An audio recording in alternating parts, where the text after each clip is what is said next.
Hello, hello. Hey there. How are you? Oh, I'm doing fine. Lots to think about. Lots to do. Starting my video. There we go. You can see my face. There she is. And let's see. Where am I? There's start video. Awesome. Nice background. Thanks. Yeah, I thought it was kind of funny. I was looking at that. I said, wait a minute, that sign says 35 miles an hour. You know, for our purposes, that needs to be a little faster. 35 is a little pokey. But right. No, I guess I will a little bit. I'm Jen Bonet. I'm the executive director of the Creative Coast, and we're very proud to sponsor and host Hedera Hashgraph Meetup on the first Monday of the month, normally in our lovely office space that can accommodate 18 people co-working and about 30 people in a classroom style setup. And for now, we're making do with this. But it's great to meet you all and see you. And I will really happy to support anything that's technology focused in Savannah and trying to get some stuff like this off the ground and more movement as we look to build the tech ecosystem in Savannah, Georgia. That's all I got. okay. And I was very excited to find Creative Coast here in Savannah. I'm a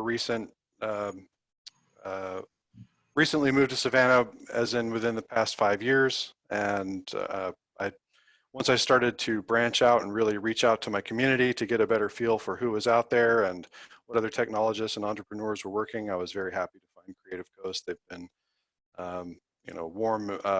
warm greetings and open arms, and of course the workspace downtown at Creative Coast is a very nice workspace, and we're very grateful to have that resource, and Jen Bonet and all the folks that she draws into the community as well. So very grateful to have that. My name is Jeremy Fletcher. I am one of the co-founders of Ledgerama. Ledgerama is a software company that builds applications designed to make using cryptocurrency easy and fun. And we're currently building a premium digital wallet for Hedera Hashgraph that's both powerful and easy to use. We're very pleased to have Garrett Coons, product marketing from Hedera. And without any further ado, I'll hand it off over to Garrett. Oh, before I do that, I should introduce my partner and my very talented patient partner, Robert Keynes. He's our CTO, co-founder, and lead developer over at Ledgerama, and happy to have him here joining us so he can kind of help field any technical questions that you folks might have. So are we doing okay on bandwidth? Looks like some of my screens are getting a little frozen up. Can everybody hear me? Everything working smoothly so far? Yeah, you're coming in clear over here at least. Okay, great, good to know. Yeah, it looks like we're having some thumbs up. Good. Robert, was there anything that you care to add or jump in with there before I hand it over to Garrick? Not really. Okay, fair enough. Sounds good, guys. Well, thanks for everyone for having me today. I'm, as Jeremy said, Garrett Coons, part of the Hedera Hashgraph team, which is really an interesting project. I've been around for about 1.5 years now, which has gone by quick and slow at the same time. But I've learned a ton about this exciting space of blockchain and distributed ledgers, and happy to share more about it with you guys here. I have a pretty quick deck that we can run through that gives a good overview of what we are and what you can do with us, and explore some of the more interesting things. Are you guys able to see this screen here? Oh, so far, so good. Yep. Okay, good. And so we're really what we refer to as kind of the trust layer of the internet. And just to clarify, are you guys seeing these presenter notes, or are you seeing the full screen? The full screen. Oh, perfect. Oh, Wow. well, actually, no, I'm sorry. I'm seeing several slides. Okay. Okay, that's what I thought. That's what I might be worried about. Let me unplug here. One sec. All right, this should do the trick. There we go. How's that? Yeah. There we go. Looks good. Very good. So we're really trying to build this trust layer of the internet. And that's a pretty ambitious goal and pretty audacious, but happy to go into where we are today in order to get there. And kind of what redefines trust on the internet is a really interesting question. This is something that's certainly been evolving over time. And, as we go in from, this kind of centralized servers with mainframes and computers to really distributed these applications in the early 2000s and 2010s, trying to ramp up in speed and solve these other challenges. We've introduced other pains and challenges, as you all might be aware of, as we've gone about this. So a lot of this effort in blockchain and DLT is, kind of solving some of these existing pain points by adding this notion of trust back into the internet and back into the web. And so Hedera plays a good role of kind of expanding upon this. So I think everyone's probably familiar with kind of Bitcoin and, cryptocurrency, but there's a lot more to this kind of underlying technology than just a digital asset or digital currency. And really in these first few years, that's, quite evolved very quickly, as you can imagine with any new technology that's kind of a breakthrough or game changing. And we'll talk a little bit more about, what's so interesting there and how it works.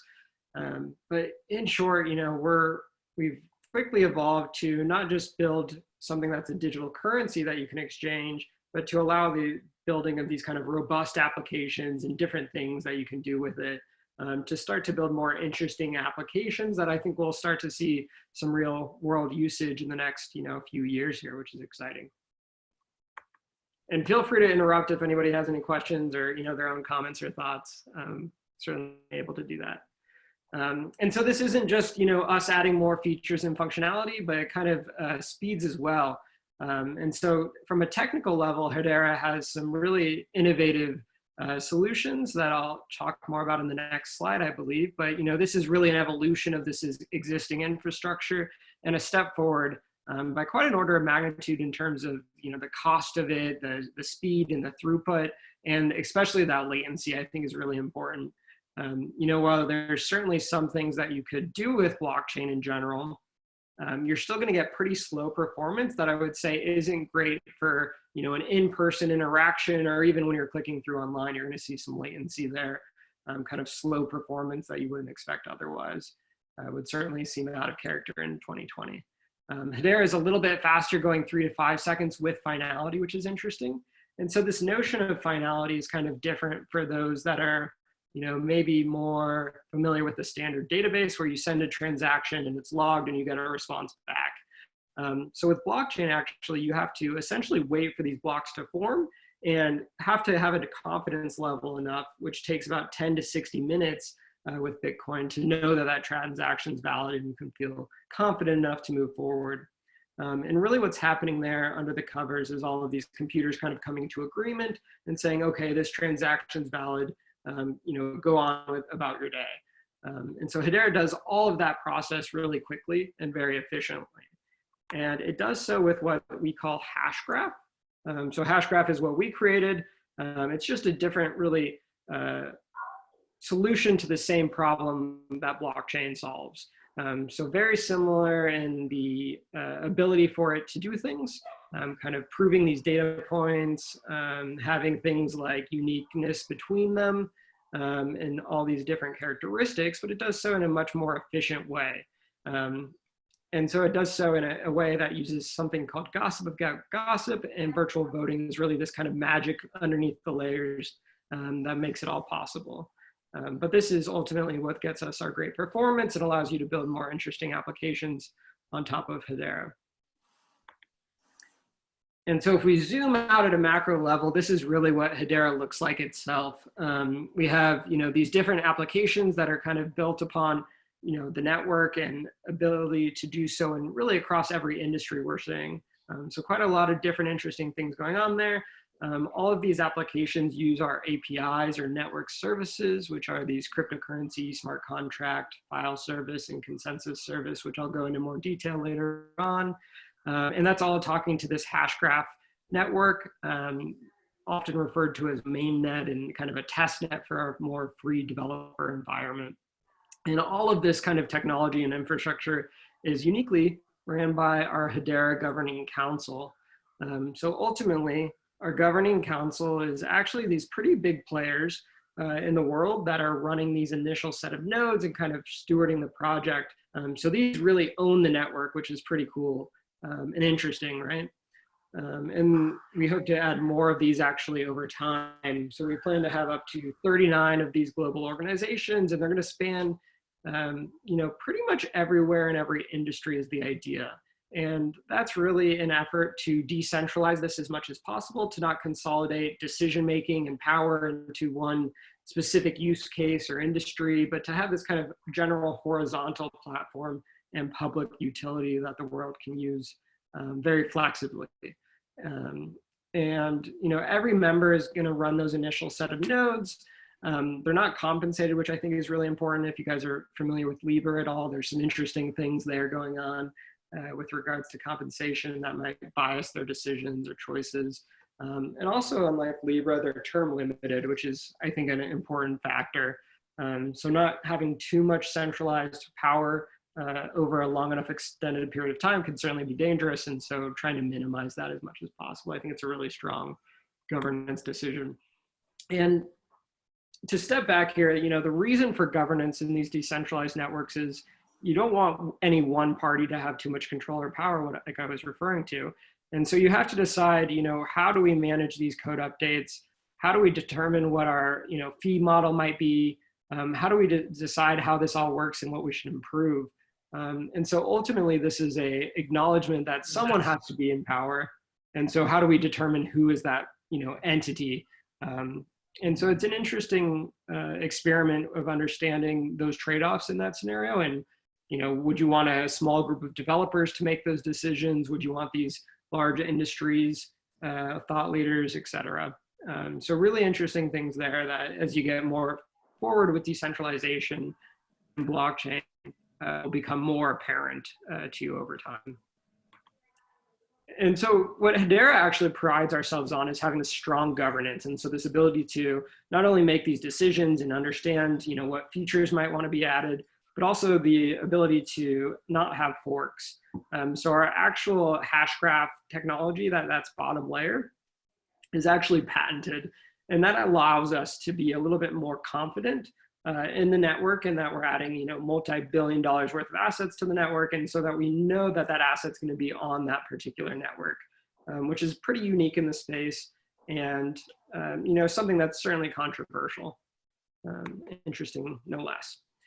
And so to go up that stack a little bit, right, we talked about the network nodes that are run by the Hedera Governing Council, and then we have a API layer on top of this. So this is what developers can actually work with to use and start to build these applications.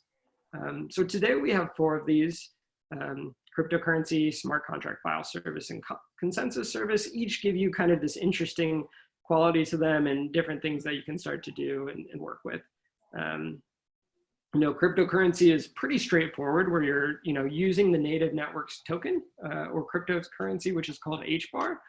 So this is really good for, sending transactions or stores of value between different experiences. I think micropayments on the web, for instance, is a really interesting area here, where maybe you're browsing that article and paying per second that you're reading, right?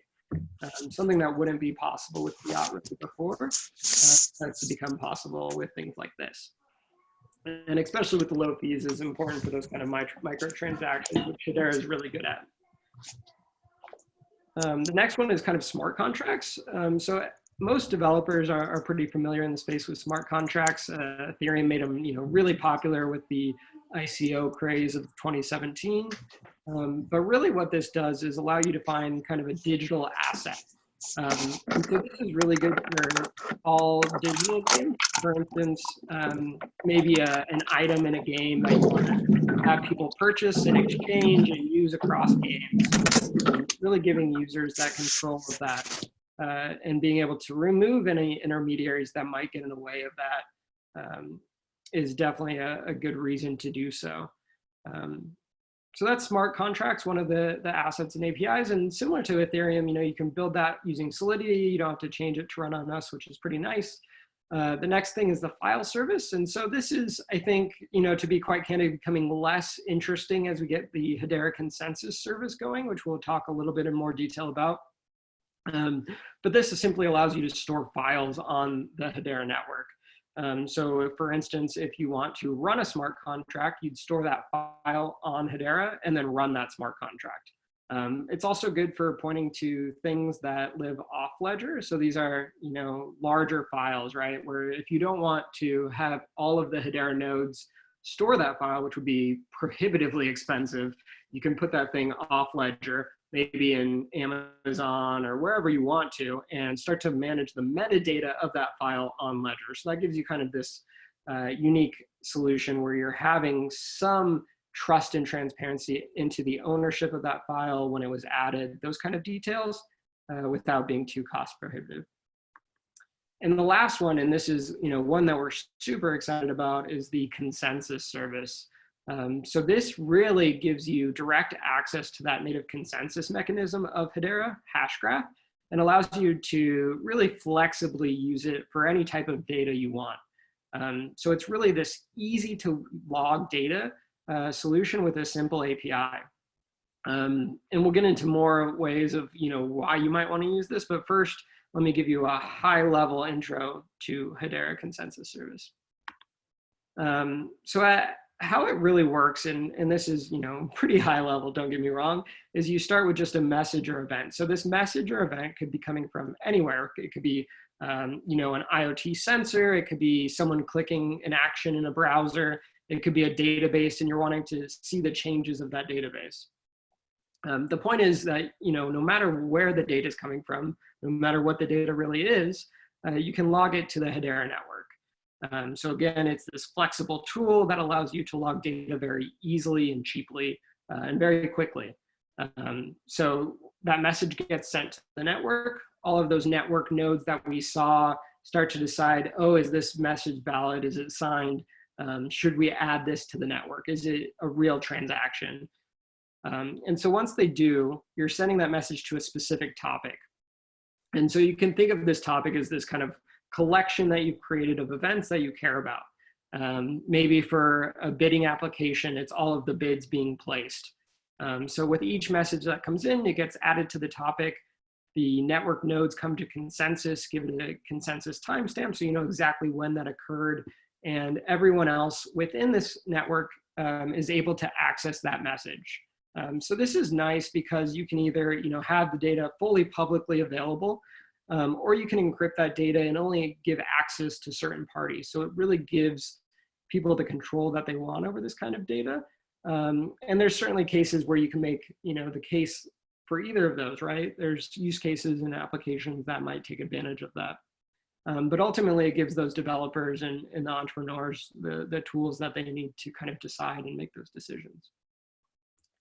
And so once you get this data coming through this, you get the series of events that are all lined up and ordered fairly by this decentralized network that isn't controlled by one single entity.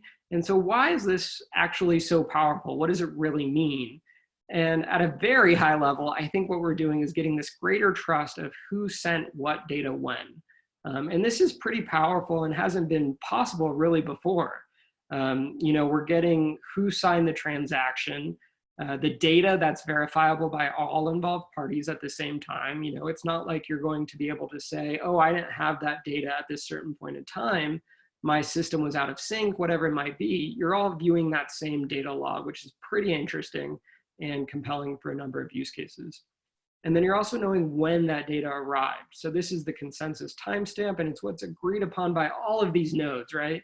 And so this is kind of an irrefutable log of when that data arrived, what it was, and who sent it. And this is really game-changing for a number of areas. I think some that jump out to me, at least personally, the most are audit logs. So kind of having this real-time data audit for interesting data that really matters to the world, whether that's a gaming application that people are paying money to play, or maybe just when this data was added in a supply chain, right? It's giving those parties involved all the transparency they need for all of those transactions. And then shared data, I think, is going to become a more increasingly compelling use case. So who you want to authorize the data to be shared with is all transparent, defined within a topic. And then that data itself is immutable, not able to be manipulated by a centralized party. And so when you start to think about, how could we have a global data set for an API, maybe around healthcare? Maybe each of us wants a universal healthcare ID. How would we manage that? I certainly wouldn't trust a centralized database to be holding all that information about me, but I could start to trust this decentralized network that has really strong guarantees. And then finally, this kind of proof of action, which is an interesting one. And so really, fundamentally at the end of the day, we're trying to prove this data happened at a specific time. And so kind of the classical example might be a supply chain, but I think an interesting one might be, proof of work as well. So just to have one concrete example here, that's very oversimplified. We could certainly use this to create a API or protocol for how do we manage the work history. So for instance, I could lie very easily on my LinkedIn today about my work history. In the future, we probably should make that more difficult to do. So we could have this kind of universal data standard, which uses Hedera Consensus Service and is signed by the appropriate parties. Maybe Hedera Hashgraph in this case signs it and I sign it, giving this verifiable information that has stronger guarantees over just a LinkedIn profile. And so you can start to see, we wouldn't want a centralized party to hold all of this information. There's no way we could agree upon that. But we could consider this decentralized network that takes control and takes the security responsibilities of that and allows people to control that data themselves. Now, certainly within this, we could build applications, and each of those applications can take advantage of that same API and protocol layer. So really interesting and kind of profound things about this that I think can start to shape up in the next few years. But this is, pretty relevant across most industries when you come to think about it. And it's these industries in which we have this multi-party association. Some of the more applicable and clear ones are kind of music, right? You have these parties, be it the music creator, the IP holder, the listener, the auditor of these transactions, and each event that gets tracked, today takes months in order to understand, okay, you got this number of views, you get this payout, and each person gets that cut. With something like this, right, we're getting the auditing more in real time, where we can know within that stream exactly what's happening and being able to showcase that out to the world. So that's pretty interesting and I think a compelling, clear future forward. Another one is GDPR, so managing actually the deletion of data on a ledger or the consent of the use of your data on a ledger. There needs to be some type of publicly provable way to manage this kind of data information and collection. And I think decentralized networks, and Hedera in particular, are pretty great and well suited for this.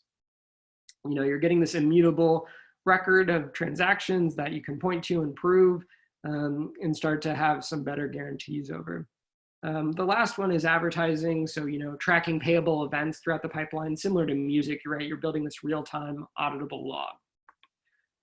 The other thing that I should mention here is we're starting to see, not just the Hedera network itself be used for the consensus service where you're creating this one application, but a network of networks start to take place where you're thinking about, I have this private network over here, but I want the trust of a public network to verify those transactions and not to have a centralized process take place. And so this is one thing IBM on the governing council is particularly interested in and starting to see shape up. I think we have a beta of the code for this available in the coming weeks, which is exciting.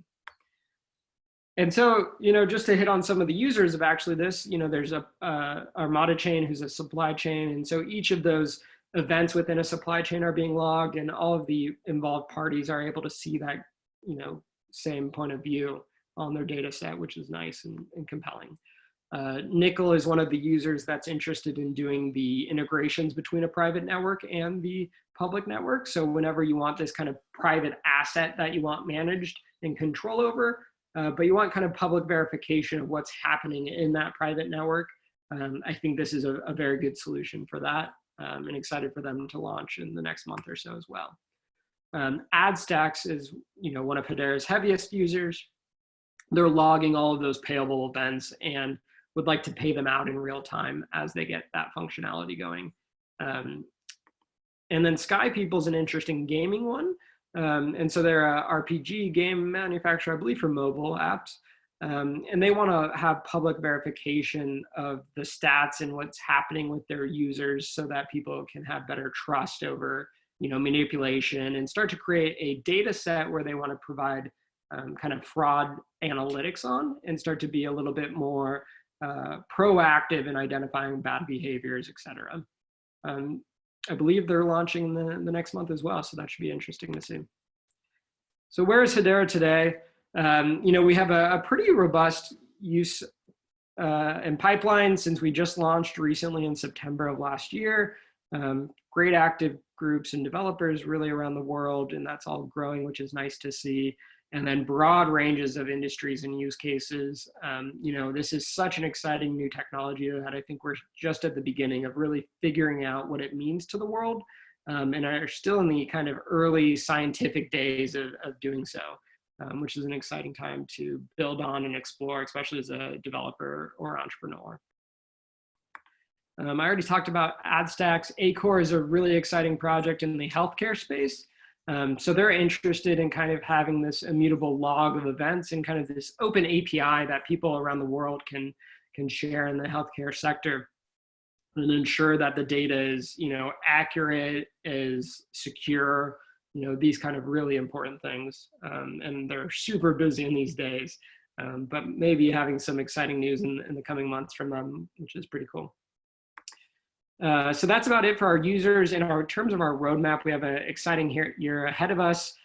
We have the Mir node beta, which I won't get into unless people have questions, and then open review of our Hashgraph source code. And that's going to really propel us into full V1 of the Hedera network, which will be an exciting time and a big milestone for us. But I think that really wraps up kind of giving you an introduction to Hedera and talking about the Hedera consensus service. I hope it gives people a better idea of how you can start to think about the problems that you can solve with it and maybe apply it to, some of their own applications. Happy to take anybody questions that you guys have. Thanks for the time. So what are you finding when it comes to governments and potential use cases there? Because I guess my concern would be that, because if I'm the US government and I wanted to, I don't know if I would want to, I might want to implement a USD, a digital coin, or even if I'm just logging something or making some information available. Even though you can encrypt it and pass it around, the consensus mechanism itself is still vulnerable to a 34% attack. Is that something that governments can accept as an acceptable risk to run their business on the Hashgraph when nodes are going to be hosted in large part outside of the country? Yeah, that's a good question. I think the short answer is not soon. I think there's a lot of work and understanding that has to go in place in order to get there. I think there are some things, some data that they might be okay with making that trade-off, right? But there's certainly some, like a central digital bank currency, that I don't think you would. I think there's too much risk versus the reward there today for something that is by nature such a centralized process. But that's just my personal opinion. I sure haven't looked too closely into it or anything like that. Yeah, that's kind of what I believe too. And I guess I would be kind of concerned.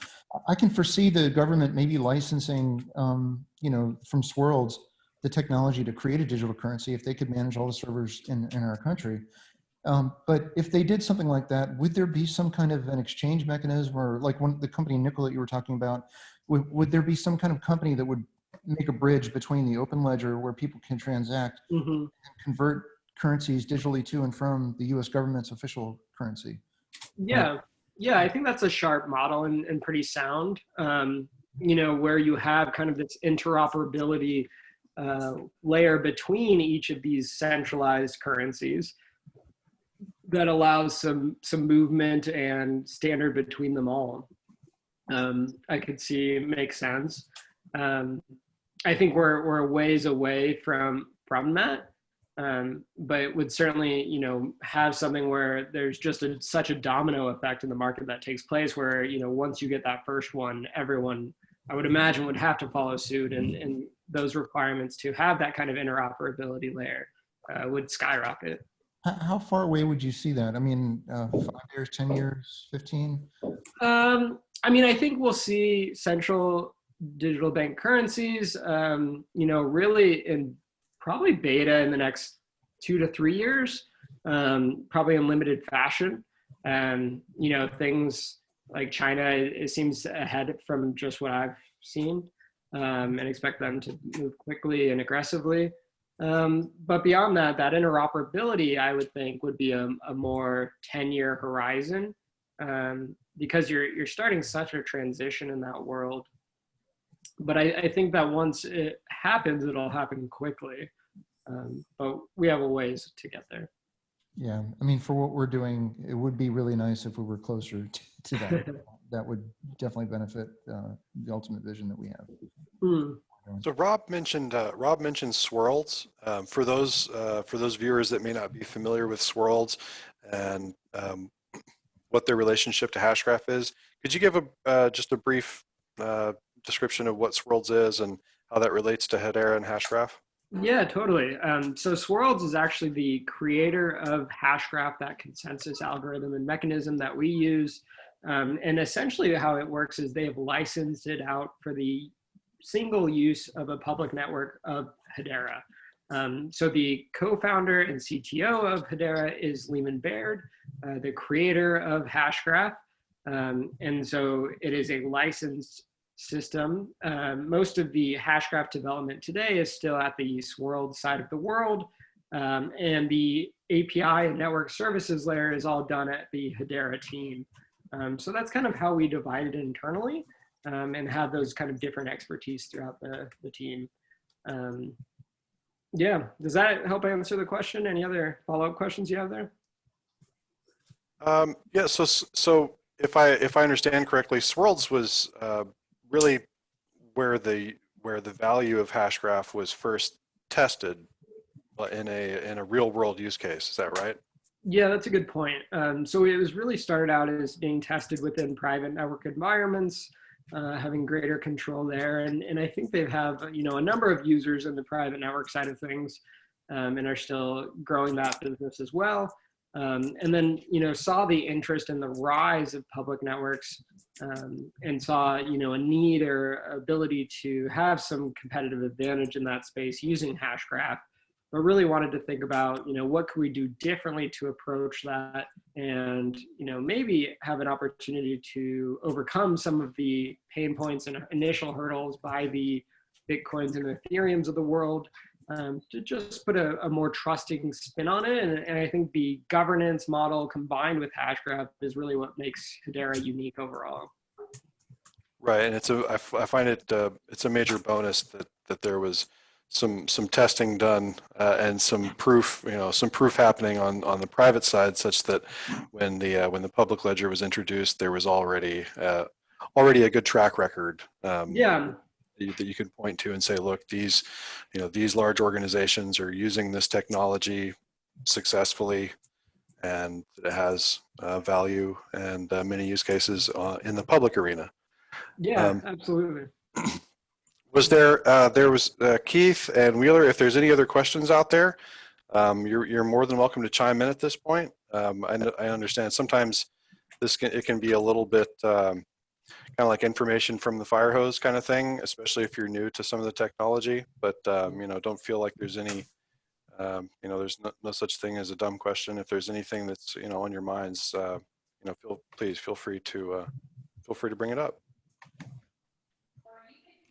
Where's a good place to start learning this kind of stuff? I mean, how do you start? Yeah, hey Wheeler. Hey, guys. That's a good question. I mean, I think from a perspective of a developer, I personally like starting from examples. And so we have a free testnet environment and a JavaScript chat app that I would recommend playing around with and just getting familiar with it. That'll kind of show you how a transaction itself works on Hedera, and how you can start to send that data very easily and get it back from the network, and start to understand the verification process of those transactions, which is I think a pretty cool aha moment where you can see, oh, on this Explorer I can see that transaction that went through. To go on the less technical side of things and you're trying to be an entrepreneur, just understanding the basics of it. I think there's probably a number of good talks out there on YouTube. I think Vitalik has really good ability to educate people on kind of the value of decentralization. And so anything there, I think I would recommend, where you're starting to understand kind of that core difference, right? Because we're moving from such a time where there was a centralized process to this decentralized compute. And so how do we kind of take advantage of that, I think, is a question that you kind of first have to answer in order to understand how to apply this in a business sense. And then just as a suggestion, Hedera.com has got a wealth of information as well. If you're looking for, I'm not sure what what walk of life you're coming from, Wheeler, or what kind of information you'd be looking for, but the Hedera.com is a beautiful website. It's got tons of great information, and there's a link at Hedera.com to the Hedera Discord. If I'm not sure if you're familiar with Discord, the chat application. Yeah. But there's always great discussions going on there. There's tons of different channels there on Discord for developers in general, and just random channels. There's tons of information there, and really intelligent, helpful folks over at the Hedera Discord, which of course the link is available at hedera.com. So that might be another resource. If you're just looking for some basic information, there's quite a bit of info on that hedera.com. So I highly recommend folks take a look at it if they haven't yet. Thanks, So- Jeremy. Sure. Garrett, when it comes to, you're familiar with what we're trying to do. We're working on ultimately the Treasure 6 vision, but currently working on Walla Wallet. I'm kind of curious, do you know what the latest is on the timeline for both staking and also the ability to run full nodes?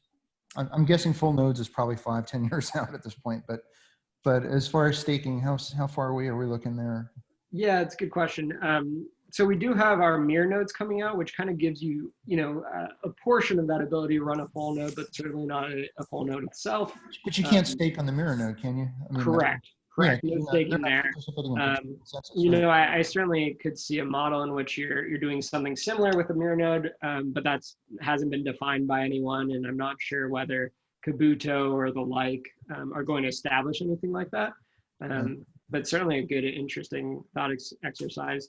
And then so the mirror nodes, I do expect to be, some years away. It's undefined in our roadmap today. And there's a really good video on the path to decentralization that we take. And so I'd recommend anyone that's kind of curious into the growth of and the evolution of the network over the time to watch that one. Because essentially what we've done is we're starting off as a permission network, but plan to become permissionless. And that's a really important aspect that shouldn't be overlooked in this world. And we have a clear ambition to do so. So that's interesting. On the proxy staking side, I haven't heard any timelines definitively. As we showed the 2020 roadmap, I don't think it quite fit into that. I don't know if that's an oversight or if it's to 2021. But I would expect by the end of this year at the very, very earliest, and more likely next year. Because I think I remember the Prism report kind of saying that was really one of the things that they should be focusing on, right? That the proxy staking should be a high priority. Yeah, as it relates to the token economics, Yeah. I certainly see a lot of interest in that and wanting to have that opportunity to really take part of the network. So since we've brought up proxy staking, I realize we didn't talk much about this before, Garrick, so I apologize about that. But could you just talk about proxy staking and what that means on the Hedera network? Why we have proxy staking? What that means for users? Yeah, I guess it's important to start at the basics where, as a decentralized network, we use a cryptocurrency in order to manage the exchange of value between it.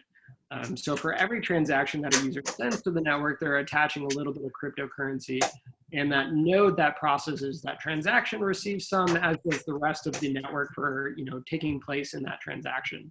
And so that's kind of fundamentally how the cryptocurrency works, and it also not only pays for these services, but it also helps secure the network. And so as we become more decentralized network, the cryptocurrency essentially is used in order to provide better security, where, if you're familiar with mining, having too much mining control might allow people to manipulate the transactions on a network or bring the network down entirely. The same could be said in a proof of stake network, which is what Hedera will be. And so that allows for people to have some ownership over the network and protection of it. That's a very long-winded answer. Proxy staking itself, to get more specific, is the ability for people that hold the network's cryptocurrency, an HBAR is what it's called, to proxy that to a node. And so essentially what you're doing is you're taking place in the consensus of the network without having to run any infrastructure. And so you get a small portion of each of those transaction fees. It allows you to get some type of interest essentially on what's going on in the network and your contributions to it. Do you think that's a good, explain like I'm 5 version of that? Oh, I think that was great. Yeah, actually, I had staking and proxy staking on the list, so that was great. Thanks, Garrett. Yeah, very good. And unless there's any other discussion out there before we go ahead and wrap it up. Okay, so since there's no other discussion out there, I'm going to thank you again, Garrick, for your time. Incredibly grateful to have you join us here at the Creative Coast for our monthly meetup, and I hope we get to do it again one of these days.